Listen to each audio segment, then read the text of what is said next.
ভাই আমার আরেকটা ঝগড়া হয়, মোনাজাতটা কি কবরের দিকে ফিরে হবে নাকি পশ্চিম দিকে ফিরে হবে, এটা নিয়ে একটা ইখতিলাফ হয় কিনা ভাই? আজকে মনে রাখবেন, হানাফি মাযহাবের রায়, হানাফি মাযহাবের বড় একজন ব্যারিস্টার হলো ইমাম মোল্লা আলী কারি রাহমাতুল্লাহ আলাইহি, যিনি ইমামুল হারামাইন, কাবা ঘরেরও ইমাম, মসজিদুন নববীরও ইমাম, দুই হারামের ইমাম। সুবহানাল্লাহ বলেন। সুবহানাল্লাহ। ইমাম মোল্লা আলী কারি রাহমাতুল্লাহ আলাইহি তিনি মিশকাতুস সালামের কাদের মধ্যে পরিষ্কার উল্লেখ করেছেন, মানুষ মারা গেলে লাশ দাফনের পরে কিংবা জিয়ারতকালে, ওই জিয়ারতকালে মৃত ব্যক্তির কবরস্থানের দিকে ফিরে জিয়ারত করা এবং কবরস্থানের দিকে ফিরে দোয়া করা, এটাই হলো জিয়ারতের সুন্নত তরিকা। সুবহানাল্লাহ।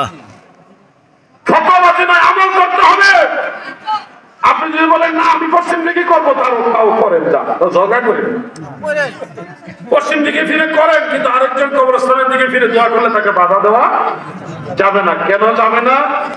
আমি একটা হাদিস শরীফ আপনাদের শোনাই। عن ابن عباس رضي الله تعالى عنهما قال مر النبي صلى الله عليه وسلم على المقابر فأقبل عليهم بوجهه فقال السلام عليكم يا أهل القبور يغفر الله لنا ولكم أنتم سلفنا ونحن بالأثر رواه الترمذي। হযরত ইবনে আব্বাস বলেন, আল্লাহর রাসূল কবরস্থানের পাশ দিয়ে যাওয়ার সময় কবরবাসীর দিকে চেহারা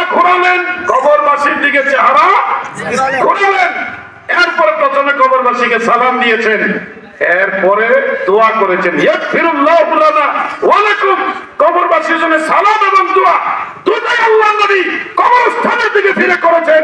জানতে চাই আমরা এলাকার মুসলমান, বেলাবা থানার মুসলমান, আপনারা বলুন আল্লাহর রাসূল যেহেতু কবরস্থানের দিকে ফিরে জিয়ারত করেছেন, সেহেতু কবরস্থানের দিকে ফিরে জিয়ারত করা জায়েজ না না জায়েজ? এখন যদি কেউ না জায়েজ কয় তাহলে তার দলিল লাগবে না? আন্দাজে কইলেই সে না জায়েজ, পাইকারি ফতোয়া চলবে। আপনি দোয়া করবেন, কবরবাসীর কাছে দোয়া করবেন, যত বেশি কবরবাসীর জন্য দোয়া করবেন। দোয়া করলে দোয়া পাবেন, দোয়া করলে দোয়া পাবেন।